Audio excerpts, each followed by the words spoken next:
Bonjour à tous, Barbara B. Je suis ravie de vous retrouver aujourd'hui pour ce live dans lequel je vais vous parler d'envie et de jalousie. Alors, c'est un thème dont on parle rarement parce qu'il est quand même pas très recommandé dans la société de ressentir de l'envie ou de la jalousie. C'est plutôt vu comme étant un tort. Donc, on va plutôt essayer de cacher ça. Mais voilà, j'ai décidé aujourd'hui de mettre un peu de conscience sur ces sentiments que l'on peut vivre et qui ont leur raison d'être, puisque si on est amené à les vivre, c'est qu'ils sont là pour ça. Donc, du coup, je vais te parler donc de l'envie et de la jalousie, envier les autres et jalouser les autres. Alors, il faut savoir que c'est quelque chose que j'ai souvent ressenti pendant très très longtemps. Alors, comme tout le monde, j'ai essayé de cacher cette part d'ombre de moi-même. Je voulais surtout pas la regarder parce que c'était pas bon, quoi. C'était pas ok de ressentir de l'envie, c'était pas ok de ressentir de la jalousie. Donc du coup, je voulais vraiment cacher, mais plus je cachais, en fin de compte, plus ça prenait de l'importance parce que je baignais de plus en plus dans mon envie et dans ma jalousie. Alors déjà, c'est quoi qu'est-ce que j'entends par envier les autres et jalouser les autres? Alors pour moi, envier les autres, jalouser les autres, c'est tout simplement envier le résultat qu'ils ont obtenu, envier quelque chose qu'ils ont fait, un résultat qu'ils ont obtenu et penser que c'est quelque chose que nous, on ne peut pas faire, qu'on ne peut pas obtenir, qu'on n'est pas, voilà, qu'on n'y arrivera pas. Et donc, du coup, on envie ce qu'ils ont, on envie ce qu'ils ont obtenu, on envie ce qu'ils ont fait, on envie leurs résultats en faisant signifier donc quelque chose de négatif sur nous, c'est que nous ne sommes pas à la hauteur, nous ne sommes pas assez. Et c'est là justement où je dis que cette émotion a toute son importance parce qu'elle permet d'appuyer sur un point sensible, un point où on a le sentiment de ne pas être à la hauteur, de ne pas réussir, de ne pas pouvoir nous être assez pour obtenir ce que les autres ont obtenu comme résultat. Alors, comme je te disais, c'est quelque chose que moi j'ai longtemps ressenti. Quand je voyais quelqu'un qui obtenait un résultat que je souhaitais, que ça soit professionnellement ou même personnellement, quand je voyais quelqu'un qui réussissait à garder son calme avec ses enfants, alors que moi j'ai explosé au quart de tour, j'enviais cette personne, j'en faisais dire quelque chose de négatif sur moi. Je me disais, ouais, t'es trop nul, t'y arriveras jamais. Encore une fois, regarde-toi comme t'es. Et voilà, vraiment, je tombais dans de l'autoflagellation, je me punissais moi-même. Mais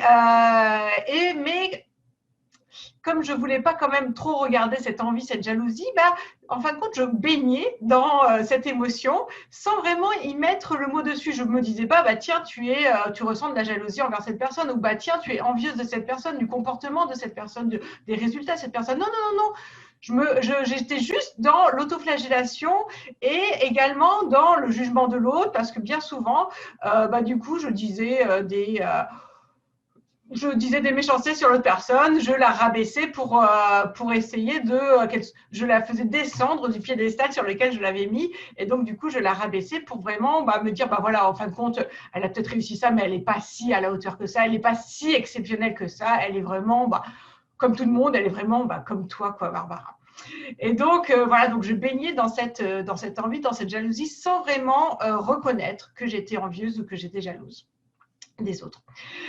Il a fallu déjà dans un premier temps que je prenne conscience que oui, j'avais ce sentiment de jalousie envers les autres, que j'avais ce sentiment d'envie envers les résultats qu'avaient obtenus les autres pour pouvoir accepter que je pouvais avoir cette part-là en moi et que c'était certes une part d'ombre, mais que ça me constituait et que ça faisait partie de qui j'étais et de mon humanité. Donc, pour sortir de là, donc la première chose à faire, c'était de prendre conscience que j'avais une tendance à être jalouse, à une tendance à être envieuse des autres.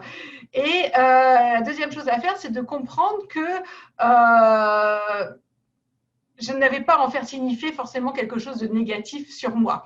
Puisque, comme je te le disais, quand je ressentais de la jalousie, quand je ressentais de l'envie par rapport aux autres, à chaque fois, je me disais que je n'étais pas à la hauteur. En fin de compte, ce n'est pas ça. C'est juste que quelqu'un a réussi quelque chose et ça ne signifie rien sur moi. Ça signifie juste, la circonstance, c'est juste que quelqu'un a obtenu un résultat. Ce sont mes pensées par rapport à cette circonstance qui faisaient que moi, derrière, je me tapais dessus, je me punissais, je m'autoflagellais en me disant oui, mais toi, tu n'es pas à la hauteur. Non, les circonstances sont neutres et la circonstance, c'est que cette personne a obtenu tel résultat. Alors, ce qu'il faut savoir, c'est que quand on agit à partir de l'émotion d'envie, rien de bon ne peut en ressortir. Donc déjà, comme je t'ai dit, on a tendance à s'auto-flageller, s'auto-punir, se rabaisser, se critiquer, et c'est jamais bon d'avoir ce discours intérieur qui nous fait du mal. Ça nous rabaisse dans notre estime de nous, ça nous rabaisse dans notre sentiment de valeur, et c'est vraiment très très négatif d'avoir autant de phrases critiques envers nous-mêmes. Donc ça, c'est le premier point.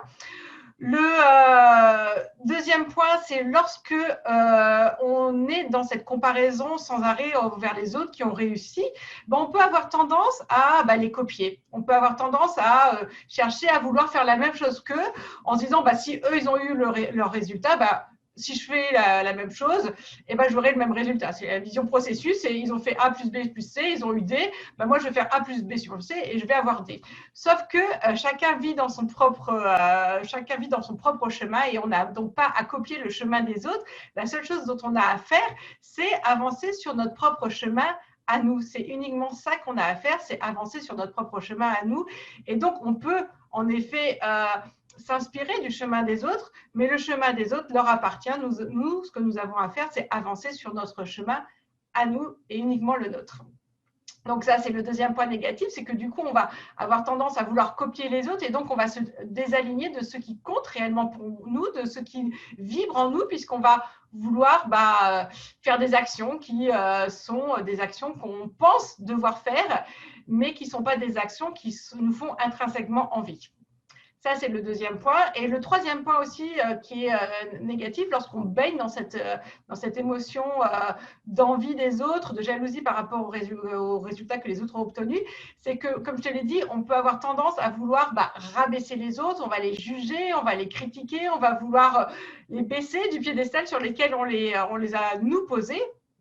Et donc, ce qui se passe, c'est que donc on va avoir ces phrases en boucle qui tournent en disant ouais, en fin de compte, elle n'est pas si bien que ça, ouais, elle a fait ça, mais regarde là, honnêtement, n'importe qui pourrait le faire, ou elle a fait ça, mais honnêtement, c'est n'importe quoi, elle escroque les gens, elle fait ci, quoi, bon, plein de phrases qu'on peut se dire, diverses et variées.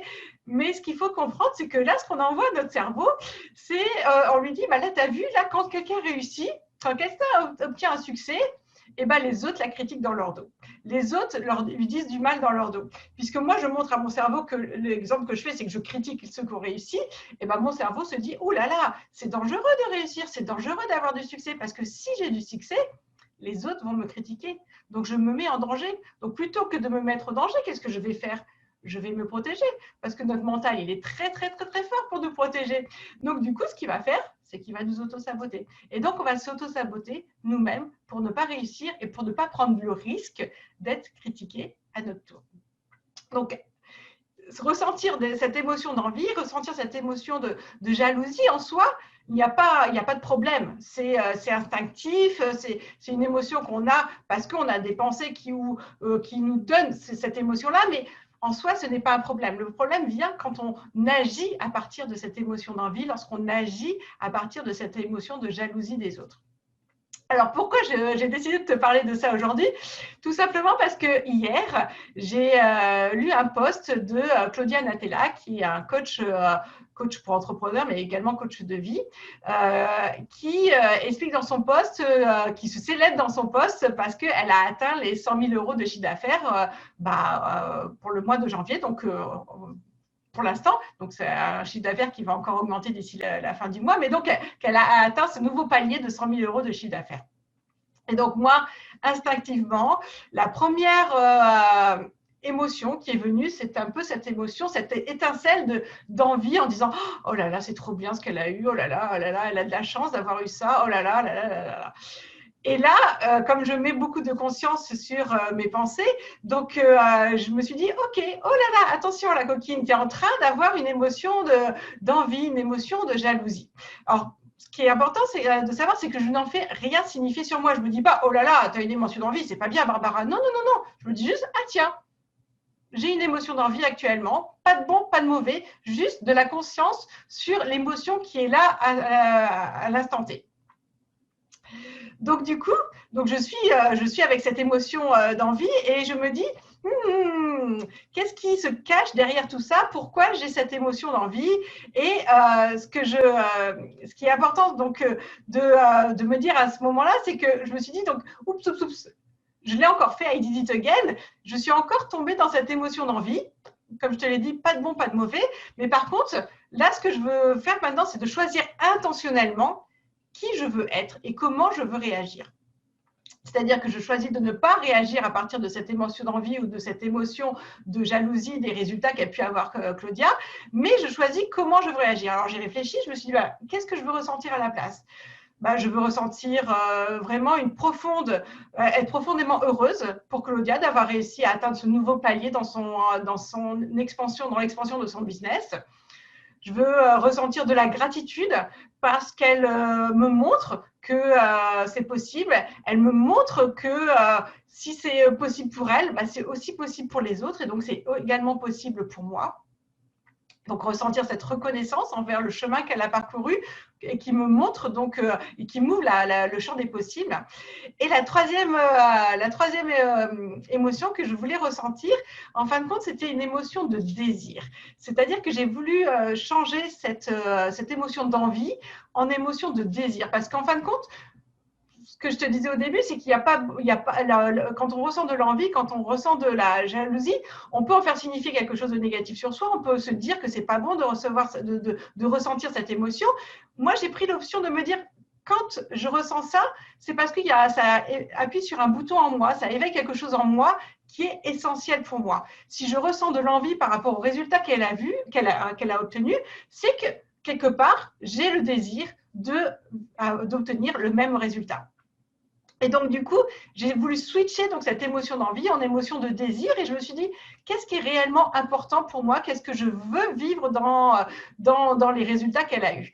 Et tout simplement, ce que j'ai compris, c'est qu'en dehors de l'aspect financier, ce qui m'intéressait vraiment, c'est la contribution qu'il y a derrière. Parce que l'abondance financière n'est qu'une conséquence de la contribution qu'elle a pu avoir, qui a été la sienne jusqu'à présent.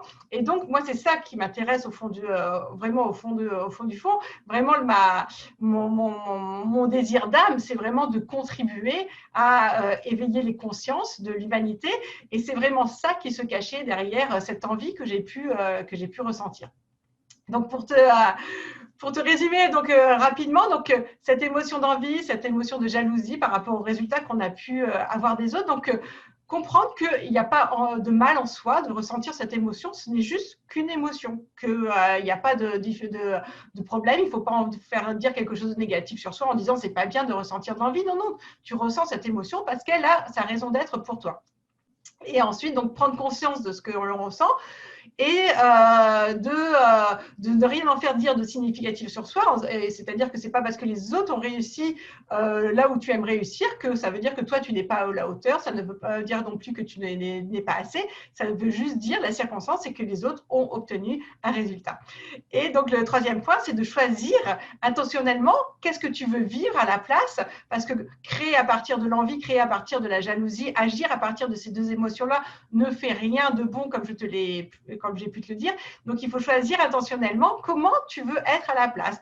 Et donc, moi, les émotions que j'ai choisies, c'est les émotions de joie pour Claudia qui a obtenu ce palier-là, ces émotions de gratitude, de reconnaissance profonde, de me montrer que c'est possible, mais également d'éveiller un désir profond, le désir profond de mon âme de contribuer à éveiller les consciences.